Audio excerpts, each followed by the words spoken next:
Howdy, folks. I'm Tom Vassell. I'm Z Garcia. Hello. Sam Healy, welcome back. Good morning.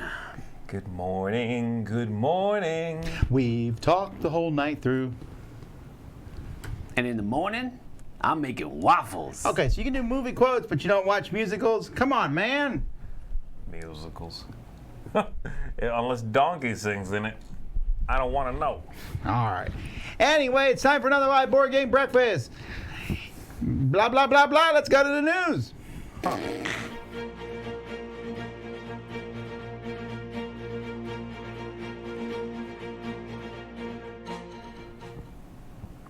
As you can tell, we're on the ball today. Blah, blah, We're blah, on blah. A-ball. Yeah. Let's go to the news. Works for me. I wish I had a pen. All right. Take some notes. Wish you had brought a pen. You should be taking notes. There's a test afterwards. What? Can you imagine? Here's the news. Now let's quiz you to see if you've learned. man. It's like one of those Read this educational fun programs. book. No. Now write a book report. Oh, no. No, that's not okay. All right, some extra leftover news from Gen Con that we didn't mention last week. Crisis Protocol, Marvel Crisis Protocol, the miniatures game. Tabletop miniatures game set in a Marvel universe. Yeehaw. Players assemble, paint, and collect an ever-expanding line. Okay, I'm just reading their copy now. This is why you're not excited about it. Well, yes, actually, there's several reasons I'm not excited about it. It comes with 10 models in the beginning: Black Widow, Captain America, Captain Marvel, Iron Man, Spider-Man, Baron Zemo, Crossbones, Dr. Octopus, Red Skull. Then they will be releasing Hulk and the MODOK, that giant head thing. Yeah. The thing is, there's a couple reasons. The things in it? The price point is miniature price point. Like the Hulk himself, I think was like $50 or something for one model. I mean, it's a big model. What's the scale? They told us, and then they even explained what scale meant. I was like sitting there. That was more interesting to me. I didn't know that it was like 45 millimeter, whatever. But I didn't know that the number before millimeter equals a 6-foot character. Okay. I never knew that. I just, whenever I heard something was 45 millimeter, I was like, wow, that's bigger than 23 millimeter.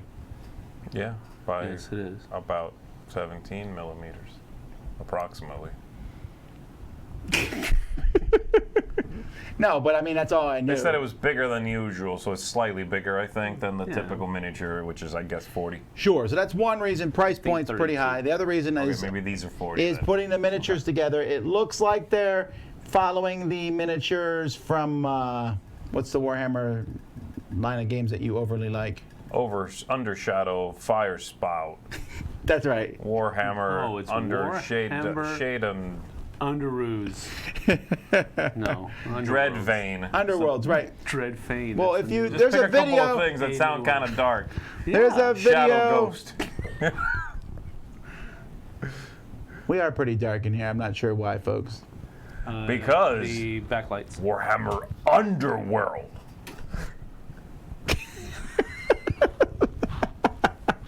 You're welcome. Anyhow, my goodness. but it looks like it's. I put some of those miniatures together. You did? They actually got you to do that? Not these, not those. No, the Warhammer ones. yes, We did a right. video of that, Yeah. and it wasn't that hard. No, it's not. But it still was me putting miniatures together, which I do not really like. Just like you don't like putting stickers on things when they come in Yeah, a box. We'll talk you about love that in a little bit. Yeah. No, but I mean, like when you have to sticker blocks, I don't like putting miniatures together But you for like a game. putting stickers on blocks? That doesn't bother me as much. Wow. I don't I'm like sorry, it. That's just weird. I don't like it, but Because I mean, with a miniature, you can see it coming together and it's taking shape and form, but you're just Whatever. putting a sticker on a you're a box. closed-minded individual, can't understand my likes and dislikes. Okay. Anyhow, When they don't make sense, that's right. they also showed us at the shame. in-flight report, they showed us like a character card, and there was a ton of info on that card. Not like It looked like a card like this size with just.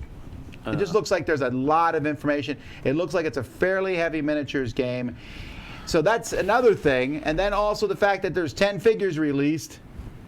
They're not painted, which, I mean, how many different ways are you going to paint Captain America? 2. Maybe. You know, I don't know. I just feel like the whole thing is kind this of. is clearly not for you, is what I would say to that. That's what I'm saying. I'm not saying it's a bad game. I'm just not. We for don't me. know if it's a good game or not, but yeah, it's not for you. I wasn't excited about it either, but I don't like miniatures games. Yeah. It looks cool. I don't know the. Did we get it in?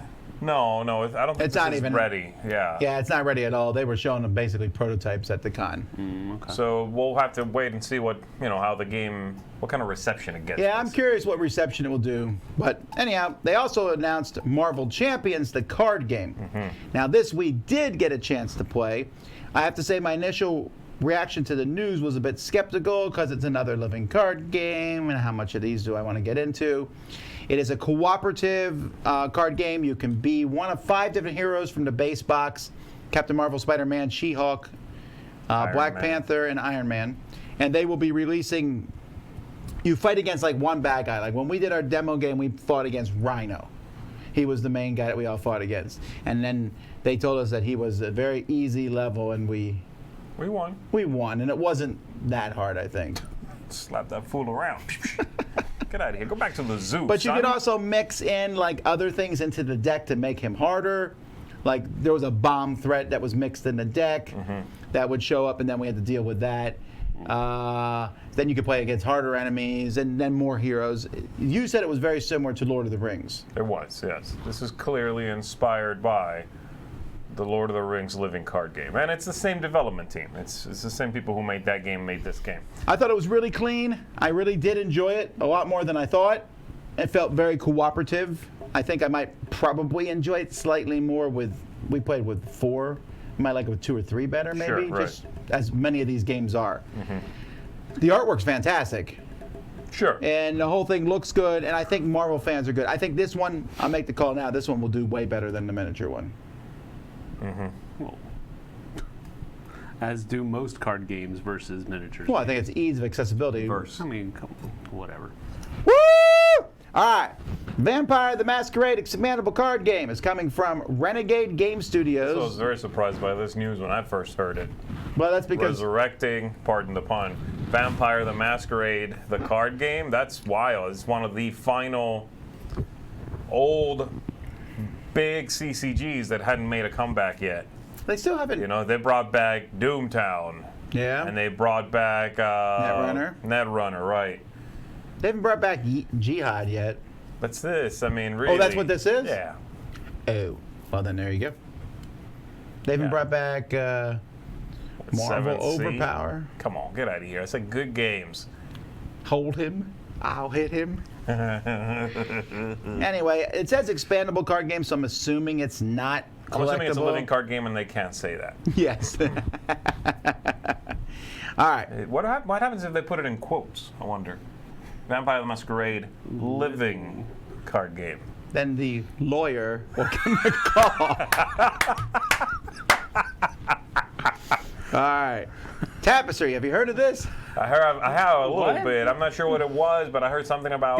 This is a castle, and we have many tapestries. Yeah, well, this 1 to 5 civilization game, 90 to 120 minutes, has been really blowing up the internet. It doesn't show it here, but I know Those that don't there's look like tapestries. no, there's like pre-painted buildings. No, the whole thing is you are weaving a tapestry of your civilization. Okay. You mean it's not about tapestries? Anyhow, weavers. I'm out. it's going to sell. The first English print run of 25,000 games is complete, and it's sold already going out. to fulfillment. Oh yeah, are you kidding? Are you kidding? It's sold out for sure. Actually, the second printing. No, the pre-orders haven't gone on sale yet, but it's going to be sold out. Okay. Anyway, All right. it says it includes spatial placement elements somewhat similar to Feast for Odin.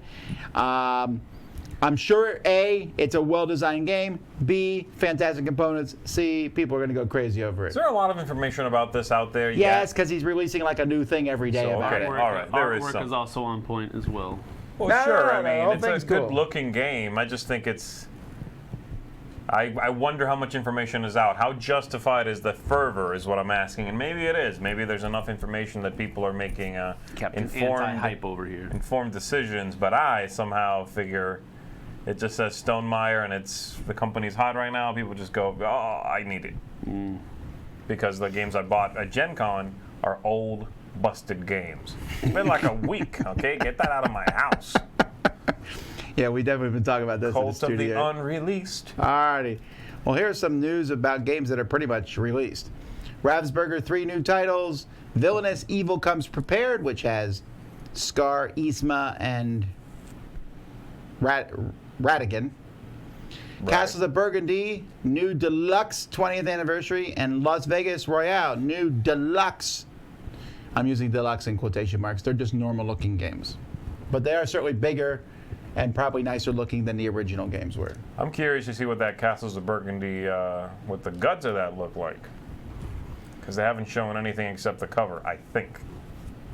Funko Games. Their sales have exceeded expectations for the last quarter. The profit increase for Funko Company went up 38%. In quarter 2 of 2018, Funko Pop made $191.2 million.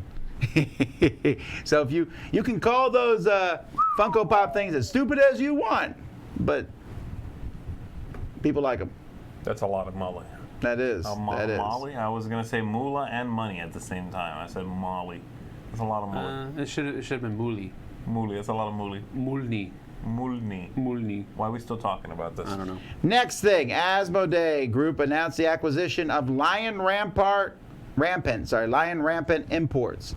Now, Rampant, I met them several years ago at a show. One of the reasons I was interested in them is because they were bringing over several companies who we hadn't seen in America before. Specifically, they brought over Zoc Games and Dreimagier Spiel, whatever you say that. Dreimagier Spiel, yeah. Yeah, and a few other companies, and I was like, oh, wow, this is great, because those are kid games you can't get anywhere else. They're a Canadian distributor, Okay. and now they're owned by Asmodee. If you want to look, Asmodee's been buying many distributors in various countries, so Yeah. they might as well buy Alliance. Anyhow, just kidding, they haven't yet. Good Boys, a family-friendly movie.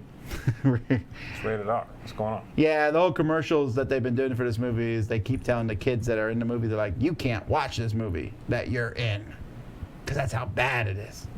Okay. It Anyhow, doesn't make me want to see the movie anymore. Why is it with a box of Ascension? because Ascension is one of the plot points of the movie. Oh, that's right. I remember that. Yeah, so they want to put the game in the film. It's not just use a background piece. These kids play it. And it said, but they'll soon find themselves in a predicament where they'll need to decide whether to sell a very limited Ascension promo card. Please be the Dice Tower one. Wait a minute. Hey, Scratch that. ain't gonna be that. It's not good. Ain't gonna be that. Somebody would have had to contact you before this movie got made. Since you didn't get contacted. Anyhow, maybe this will make more people play Ascension. All right, interesting. Huh. Weird piece of news. New game coming from, this is from Renegade. Yes. Circadian's First Light. This was originally a Kickstarter game, if I'm understanding correctly, and is now available for pre-order. Oh, I remember this when it hit Kickstarter, yeah. I'm not 100% sold on the art. What do you mean? I am 0% sold on the art. Come on, look at these characters. They- She looks like someone, the lady with the whitish hair. She really makes me think of somebody.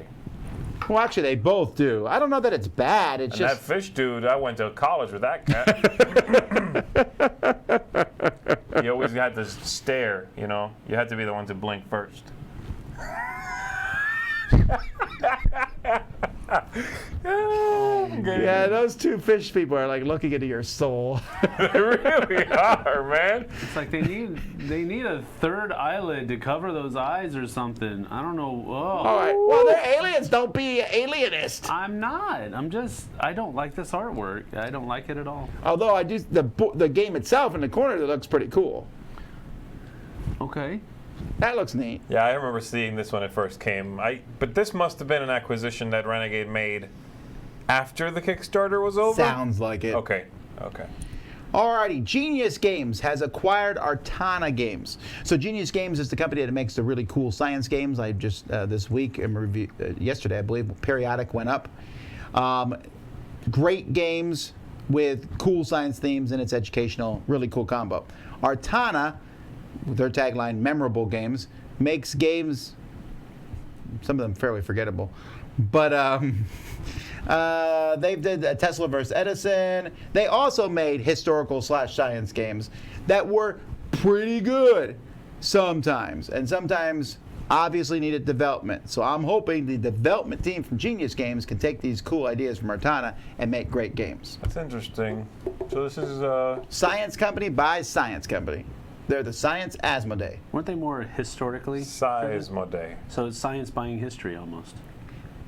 It was historical science, though. The very first one was about Newton and other sciences publishing. Then it was And Tesla Edison. versus Edison. And, you know, yes, there's historical stuff there. And then they did Einstein, games about him. Also part of history. Yeah.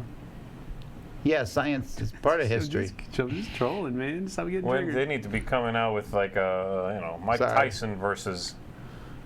That's all the news. Mike Sorry. Tyson versus Just who? go, I don't know, go. like James Earl Jones or something. Hello, fellow gamers. We're not going to be talking about the sweet new releases that everybody on the internet is gloating about from Gen Con.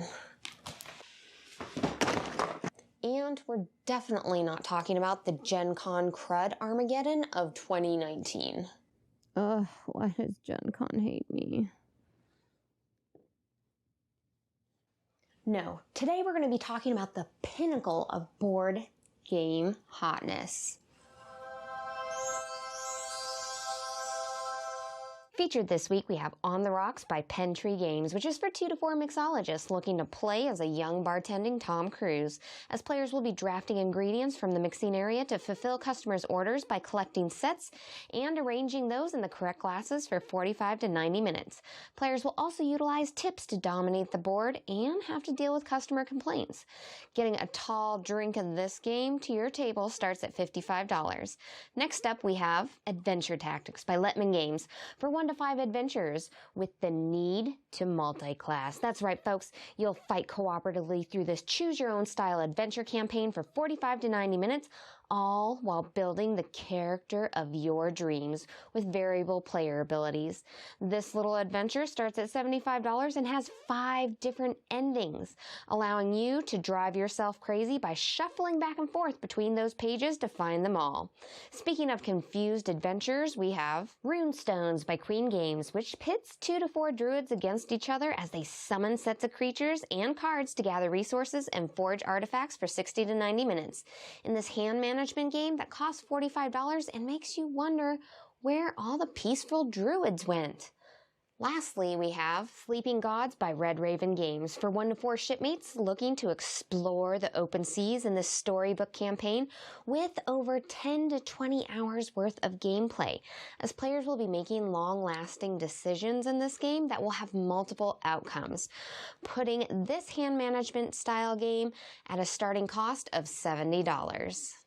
Thanks so much for joining me this week, guys. If you want to know more about any of the Kickstarters that you saw here today, then join me at gloryhound.com as we talk about all of these Kickstarters in depth and if we would back them or not. It is a live show, so you guys get to comment and tell us what you guys think about these Kickstarters.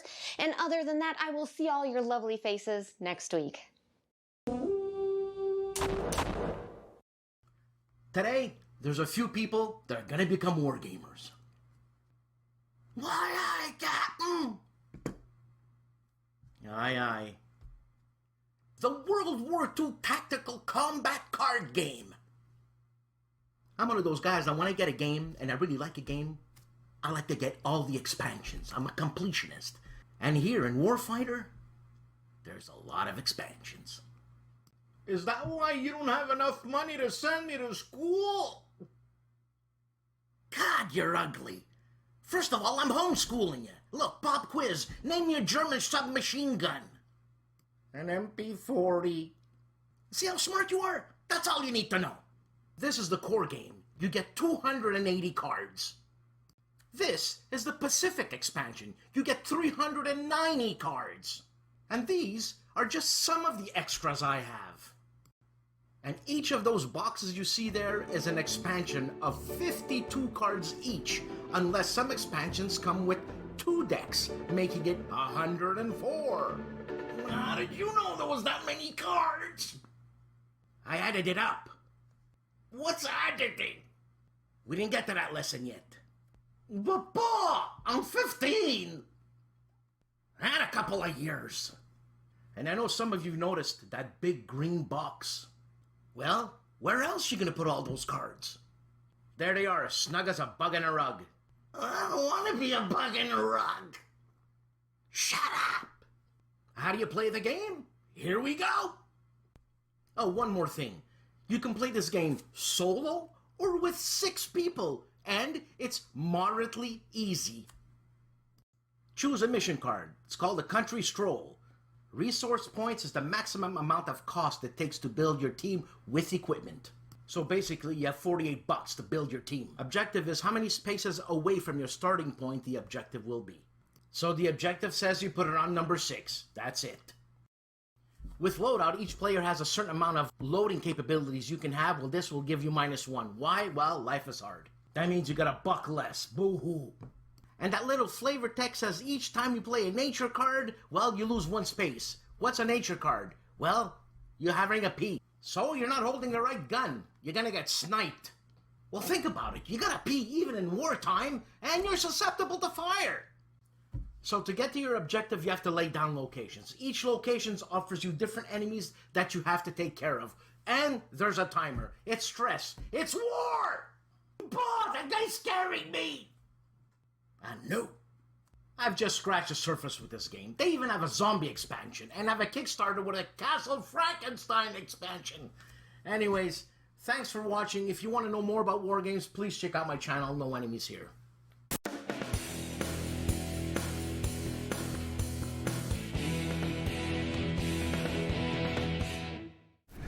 Hey, welcome back to another segment of Player Stereotypes. Ooh.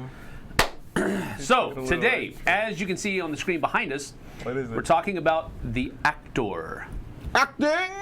The actor. Now, this is the person who feels it necessary to act out during the course of the game. Wait. You mean What like- they're doing. Oh, not a Southern mother. Are you acting out? No. Got it. No, not that. It's like if they're reading something, they're reading from a dramatic, thematic voice. Sometimes in the incorrect accent, just pointing out. Or they turn course. every accent into a dwarven accent, Because it's Irish acting, accent. of course. Dwarves exist. Can we type the bad actor? Can I change one of the IRL. words? IRL. No, I do this a lot. Because What? I do. I do this a lot. I do it a lot, and I've I never seen enjoy it. it. It's the reason you do it a lot too. Don't I even. have no idea what you're talking about. Whatever. With your background in acting, no, in theater. But you get the idea, right? It's this guy who. I love that guy. He encourages other people to do it, and that's fun. Sometimes it makes games a lot more fun. Sometimes, however, it makes things very awkward because the person who might be trying to act out the thing might go overboard. I remember when I used to play role-playing games a long time ago, I used to get into playing the character a lot. So much so that I That Jack Chick wrote a tract about you. may or may not have cussed a lady out in character, but she didn't take it in character. And this was the mother of the lady, the place that we were actually. You never heard the This story. is when I was back in high school, so I've learned a lot since then. It's been but 30 years. That's actually not incorrect. that's actually pretty close, yeah. It's pretty close. Maybe 28 years, something like that. But it's okay. I just blew your mind, didn't I? I really like acting games, but I don't do that anymore. Z? Well, Fred here says he hates when they never leave the role. I agree on that, That's what I right? mean, It's yeah. okay to get into the game, but I'm like, hey, what do I do when I move here? Whoa! No, Take a break out of your... Forsooth, let me Take a break out of your role. I actually don't like that. I've done very, very little role playing, and I don't like that whole. I don't know. I can't get into it. You do it a lot. Is that because we're on No, video? no. I mean, like when we're role playing, we're never role playing. We did it once, I think. Oh, well, yeah, no. Not in a board game. It's fine. I can be like, yeah. say something stupid in the character's voice, whatever. We're Right. done. I'm talking about playing a role-playing game, getting into a character, and having like a conversation with the what is that, dungeon master or whatever, in character.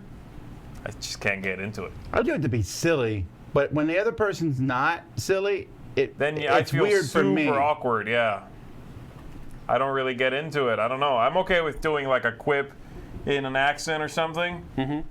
You know, oh, you see some goblins in the woods, take them all out, Yeah. and then I'm done. Like that was, and then I go back to just being me, like, okay, so what do I do now? I roll these, okay, but that's it.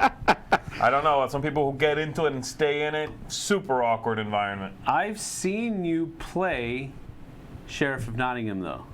Sure, but he gets in a role when For he's the a sheriff. round, I did it, yeah, like while I'm doing the sheriff bit, and then I'm done after that. I mean, I don't know. But you also play the market person trying to sneak your wares through, too. Maybe it's because it's a game length thing. I RPG guess, session yeah. will be like hours. No, yeah, of course.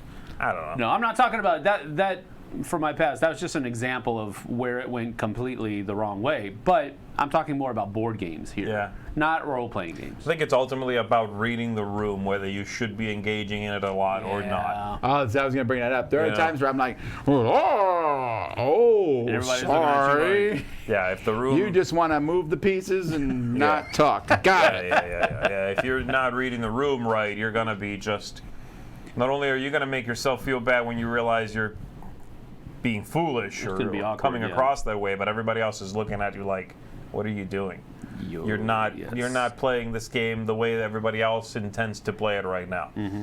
But I love groups like that where everybody can be silly and get into it, and we're Sure. still be playing a game or still strategizing or chucking dice or whatever you're doing, but also being silly about it. You know, you're not taking it so seriously. There's also a difference between the games that we play. Someone mentioned Will Wheaton and tabletop and stuff. We know that there is an audience watching. So sometimes you will do things there that you might not do with the camera off. Of course. Yeah. You know, that just happens. I mean, because someone was like, oh, Will Wheaton does it every game. Well, no kidding. He was doing a show for people. Yeah. That's a very different thing, I think. is. Yeah. Right, Completely of course. different. You do have to, like you said, read the room. You have to do that. And don't double down when you read the room and you notice that people aren't following in. And then you're like, okay, well, I'm really going to lather it on now. I'm going to get you guys into this. That happens sometimes on stage too. Really? Oh yeah, if you're got a if you're doing a comedy and one of the nights you got an audience that's not really reacting it, there's that urge a lot of actors just give push into it it over to the be top. like, oh, I'm not getting a laugh. Hold on. This line normally gets a laugh, or this scene normally gets a laugh, and I'm not getting it, so I'll be back. It's a bad impulse, but it does not usually work. All right. Well, that is the actor. If you find yourself doing this, read the room. To be. Or not to be.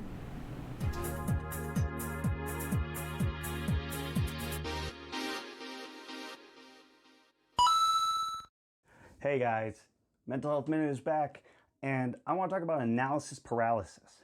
Now, what is analysis paralysis? It's that feeling when you're playing a game and there's so many different things you have to think about, and your brain starts spinning and spinning trying to analyze everything, and then it just, boom, gets overwhelmed, and then it's just too much. It's going to take too long to do the turn, you won't make optimal plays, you won't enjoy the experience enough, many different things. Now, all of us get analysis paralysis sometimes. Some people are more susceptible to such things.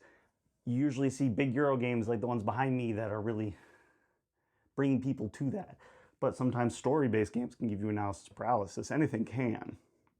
So how do you combat analysis paralysis? This is a real thing. We all experience it all the time, whether in board games or in life in general. Because sometimes our brain just gets overworked.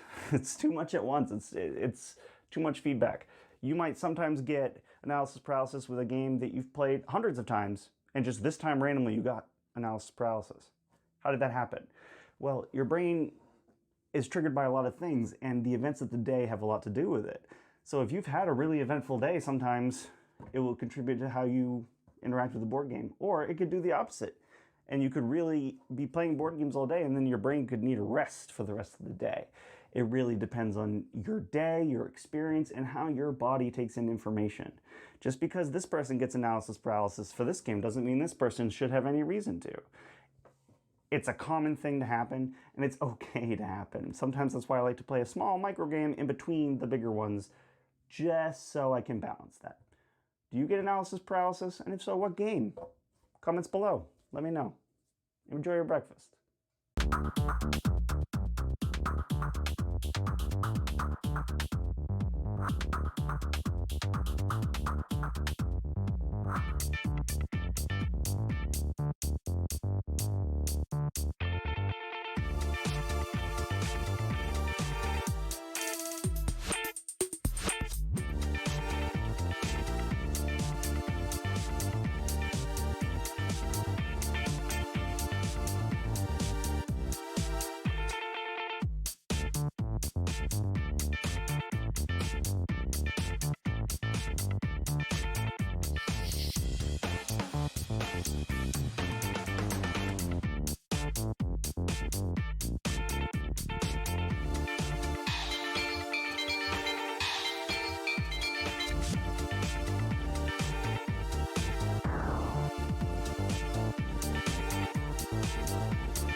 Because you know, if you like the D&D stuff, then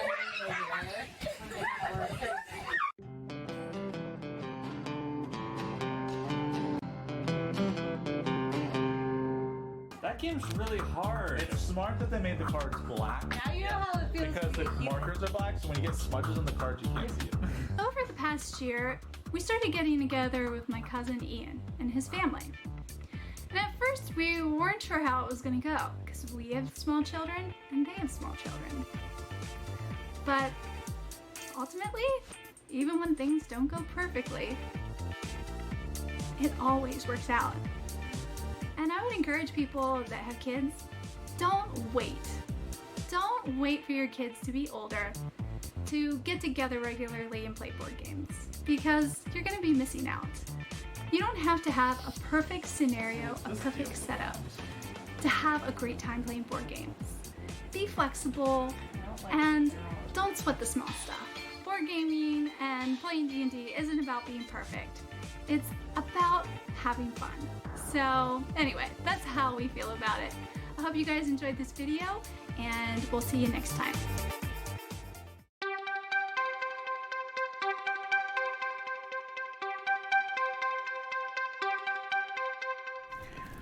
Hey everybody! Okay, 10 for 10. Welcome back to 10 for 10. Today we are talking about best-selling video games. I've got on here 10 video games. These are not necessarily the top 10, but they were called from a list of best-selling games. And we're talking specifically here about units sold. Not the price, how many of them. Be aware, guys, some of these were console bundles. As in, they were included in the console bundle when you bought the console. That counts as a unit? That counts as one sold. Okay, because you bought that game as part of the one copy out there. All right, so here we go. Shuffle this up, and we're gonna get started. Most sold is what we're looking for. That is correct. So we got Super Mario Brothers, FIFA 18, Grand Theft Auto 5, Skyrim, Sonic the Hedgehog, Tetris, Frogger, Minecraft, The Sims, Call of Duty, Black Ops. And Are all these a single game? these are all a single game, yes. All right. And then we've got our special characters here. Who won last time, fellas? I did. Okay, would you like to pick a card first, Or take a Oh, power first? I want the character. I want the one that goes into 5 or 6. The middleman. I love that guy. All right, Sam, pick a power, and then you'll take the first card. One of them is the So one guy accountant. lets you peek. That's a mathematician over there. Mm-hmm. And the other guy, no, I'm sorry, the mathematician's going to let you arrange only four cards, and then this guy's going to let you peek at one. The Yes. historian or whatever, the sleuth, the spy. Yeah, he is. What would you like? I'm gonna Peeky. That guy? spy. Yeah. All right, you go ahead and start. I start. You do. Don't forget to use your spy because you forgot. I'm gonna use my spy, Immediately? All right, buddy. and I get to look before I choose, right? Yeah, well, the one you look at is the one you're passing. You can either keep it or give it to Tom, but that's the one. Okay. I'll keep this one. All right? Tom, Wait. you've got... Yes, you're keeping it. Okay. Frogger, The Sims, Call of Duty Black Ops. I don't know how much Frogger's sold. It's been out for a little bit. I'll take teensy bit of I'll take The Sims. And you're going to keep it. All I'll right. keep it. Now you've got Frogger, Sonic the Hedgehog. I just opened up Sonic Call of Duty Black Ops. Hedgehog for Samuel.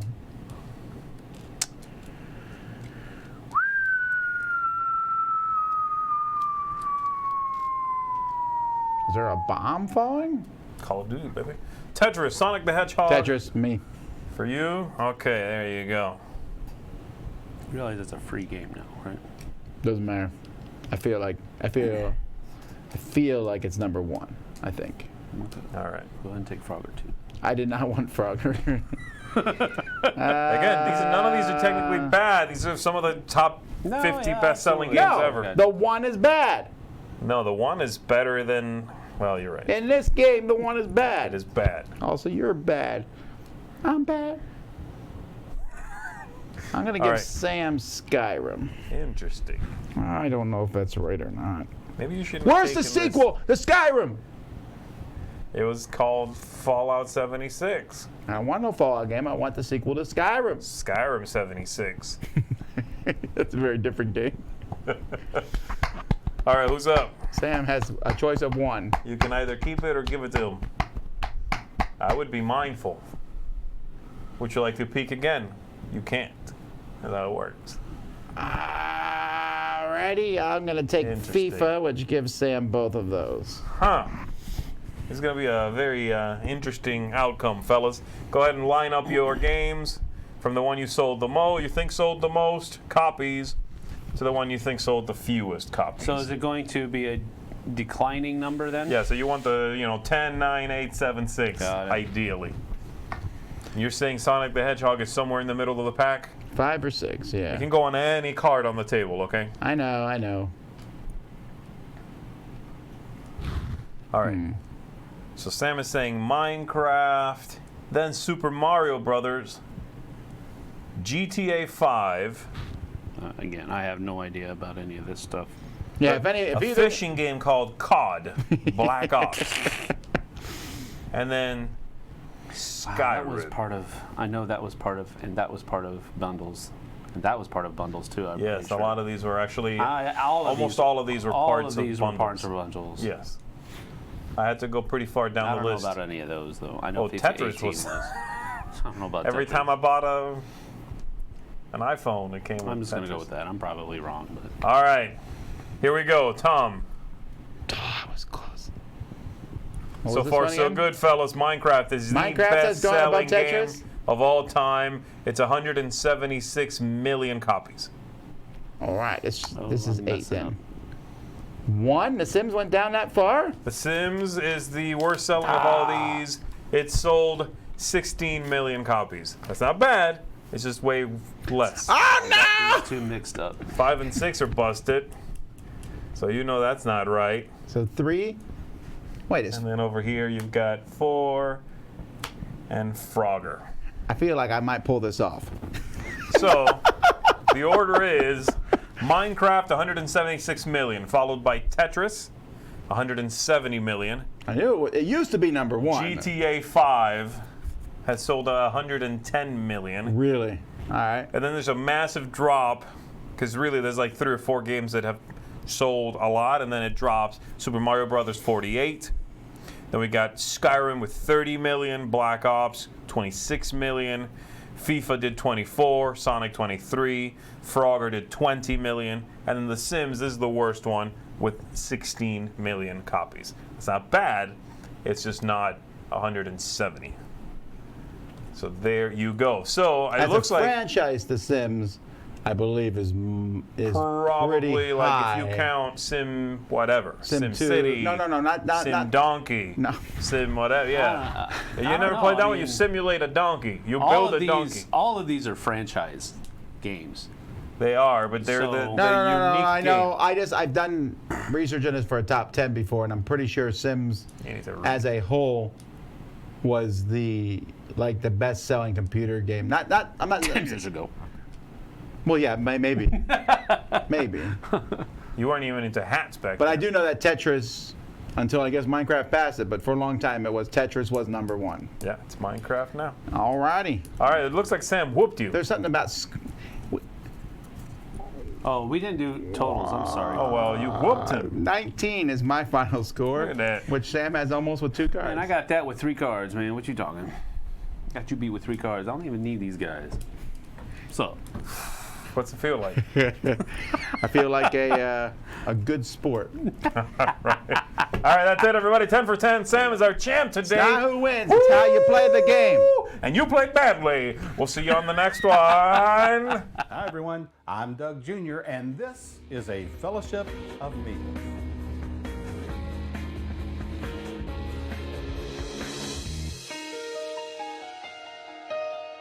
During game night, there are some things that might seem small but can actually have a big impact on your game. For instance, shuffling. So to do a little test, I shuffled 5 reversed cards into this deck using 2 of the most popular methods of shuffling. I overhand shuffled these cards for about 15 seconds.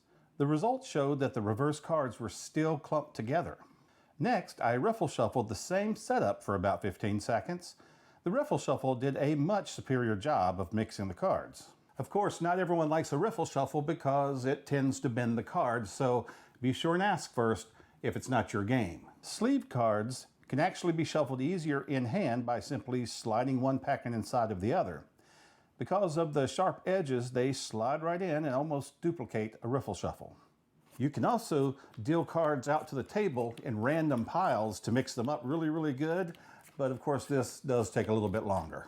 So, how important is a good shuffle? Well, to me it's really important. It's something that I like to do thoroughly, and for most of my games, I don't mind a good riffle shuffle. It really doesn't bother me at all. But maybe it bothers you, and that's okay. So what's your favorite method to shuffle the cards? And how thoroughly do you feel like it needs to be done? Or do you feel that other factors in the game help to randomize so it doesn't matter so much? Let me know in the comments. Also, be here next week because I'll be discussing another trivial matter that might not be so trivial. Thanks so much for watching, and we'll see you next time on a Fellowship of Meeples. Enjoy your breakfast.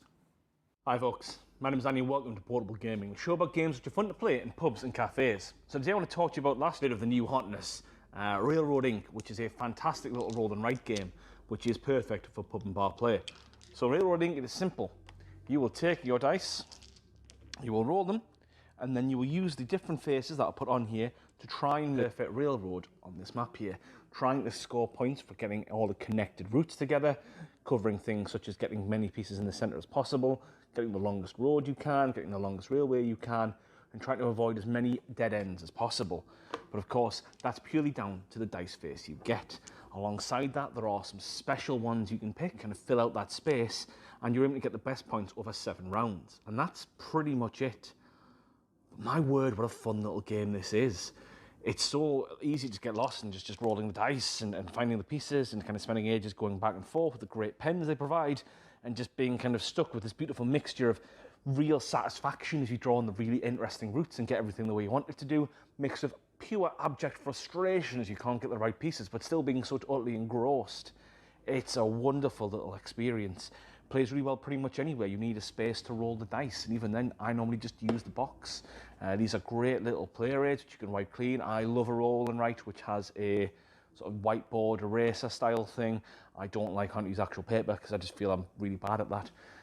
The game also comes pre-built with an expansion. I have played with these. They aren't necessarily as amazing as the base game. They are fun. They add some variety. What I've often found myself doing is playing a couple of rounds with these and then playing a few rounds with these to bring it all home.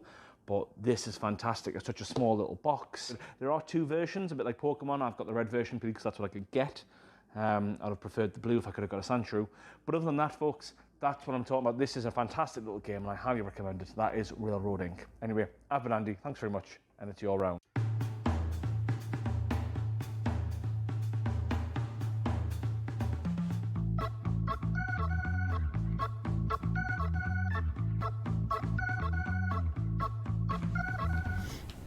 All right, we got a bag from Russia. Moscow. You're about, wait. You're opening a bag from Russia? Are we sure? You almost took No, I Z's did eye not. out. I did You not. came this close from cutting my face off. Rue brand. Is this food? No. No. Oh, there's a maze. You want, but you can only use your eyes. That's what it says. Oh, this is from. Done. Got it. Yeah. Big deal. You took the same joke, except I actually did it. No, you did. You don't know. That's right. Now you're joking on the joke. It's called Jokeception. Oh. You need some help? This is from Right Games. That's the name of the company. Right. What This if is the it's wrong? worst group of jokes ever. I agree. What if it's wrong? If this is wrong, I don't want to be right games. All right, come on, man. Jeez, this is the longest unboxing ever. What are you, skinning a cow? Let's go. That's yours. So this is the original Evolution. This is the original Evolution, yeah. Okay. Interesting. Oh my goodness, they got everything in there. I don't want to pop his nerve.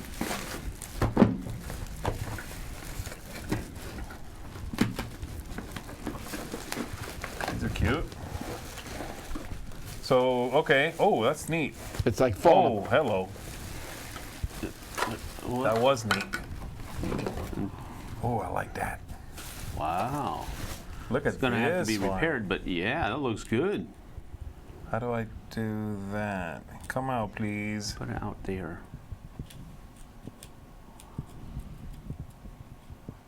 Okay, so anyhow, this is Definitely Evolution. works So like if you don't know, this is the original Evolution from Right Games, and then North Star bought the rights for it. Right. Yeah. And So, remade it. Yes, right. They bought the rights from Right Games, which is a correct sentence. That's a conundrum. Anyhow, I saw this game being sold at Right Games at Essen like the last couple of years, like in a corner. I just figured they were selling off their stock. So they emailed me and said there was a new expansion. Do I want to try it out? And I said, what? Isn't North Star doing this now? And they said, no, North Star has the rights for that, but this is a different game. I know this is a very different game from North Star. Really changed it quite a bit. Okay, okay. Like, for the better, frankly. Okay. I thought Evolution was fine, but I mean the new version's much better. But these don't match with the North Star expansions. Clearly. Right. Plantarum and herbs and mushrooms, although this one looks like a realized Plantarum. Okay. I thought Not that Plantarum? said planetarium. Yeah. At the beginning. Nah, man. It's weird how my brain wanted to add in words that it thought, letters that it thought were missing. Would you like the love herb? Yes, have some. Or the cleansing herb?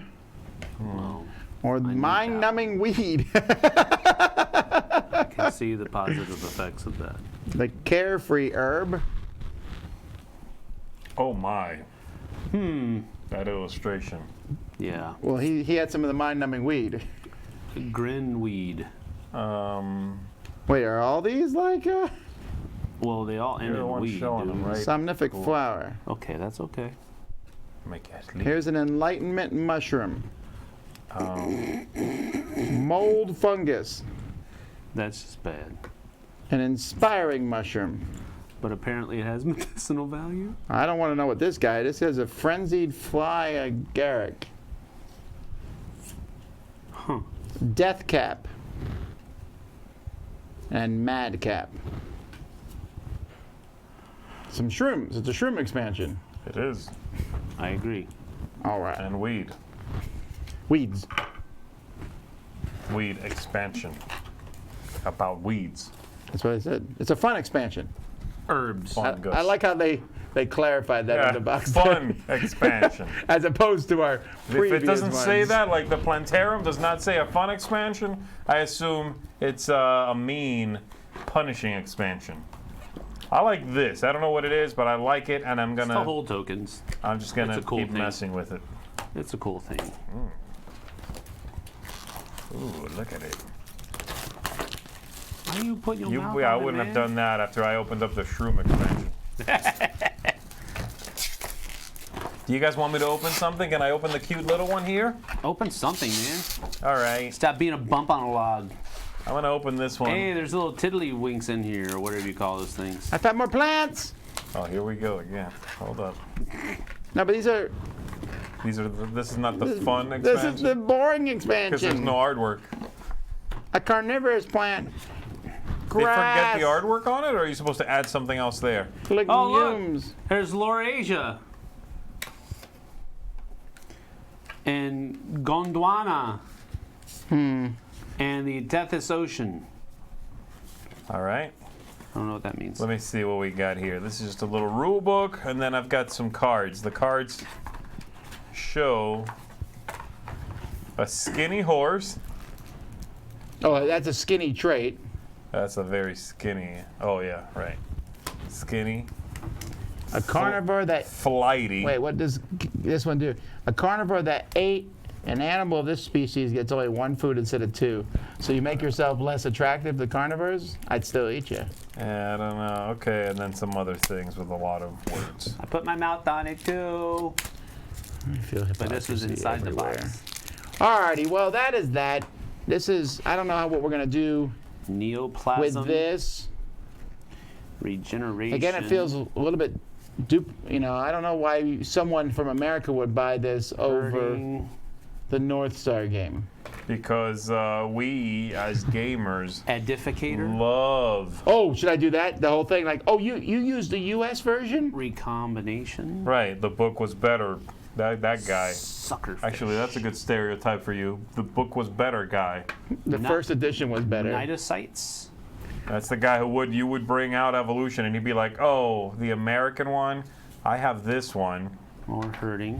This one's a much better edition of the game." Before they added things like artwork and linen finish. Alrighty, well let's go on to some more contributors.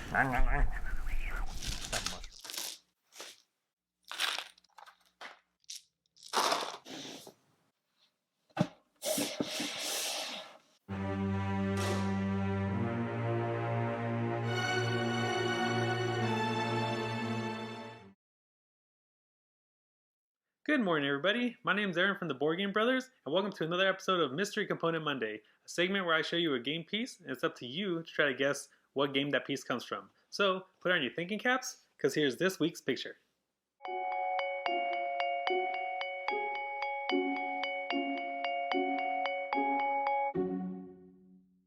Okay, time's up, pencils down, and thinking caps off.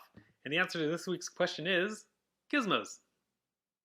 Gizmos is an engine building game where players take on the role of inventors trying to create the most combo-rific machines to present at the World's Fair. The play area is set up so that each player has their own play area in front of them, with a multitude of gizmo cards set out in the middle of the table. Any player can try to build these gizmo cards, but they need the necessary energy required to do so. These energies are heat, electric, atomic, and batteries. Players can gather these energies from the handy-dandy energy dispenser. Players take turns activating one of 4 possible actions. They can file a gizmo to build on a future turn. They can pick an energy from the dispenser and put it into their energy storage ring. They can build a gizmo by paying its energy cost. Or they can research for a better gizmo from the top 3 cards of any deck to either build it immediately or file it for later. The game ends when someone either has made 4 level 3 gizmos or has made 16 gizmos total. Each gizmo has a point value and the player with the most points wins. And that's this week's game. Congratulations to everybody who got it right, and for everybody else, don't worry about it. There's always next week. But until then, I hope you have a happy breakfast.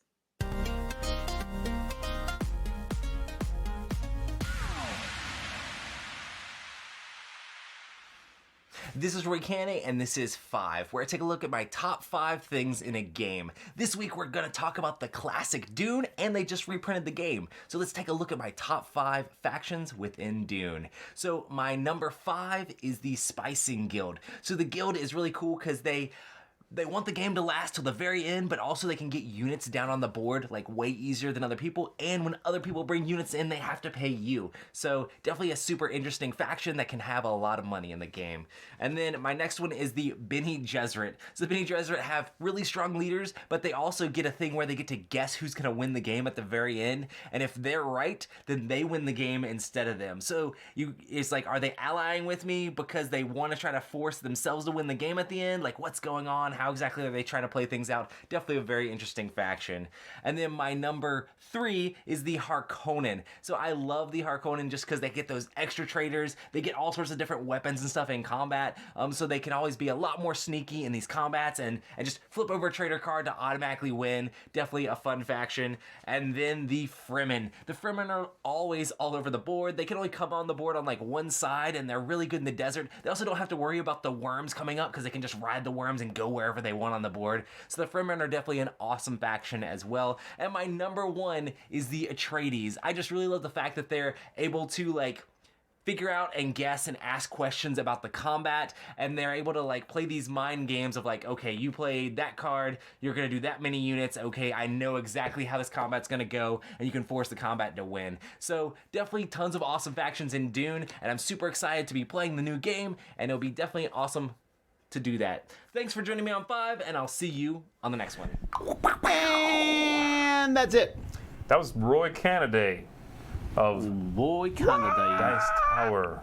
Alrighty, folks, we're going to be back in 1 hour, actually, with our top 10 2v2 games.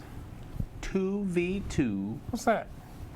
Sam's. That's when you take 2 people, yeah, and you play against another set of 2 people. So it's 2v2. Got it. You could also say it's like 2 Thanks so much teams for watching Board Game Breakfast. We'll see y'all playing each next other at the time. same time. I'm Tom Vassell. I'm Z Garcia. Thanks, everybody. I'm Sam Healy. See you on the flip side, folks. Cheerio. Thanks for watching Board Game Breakfast. Tune in each week for your daily dose of gaming goodness with Tom Vassell and all the gang.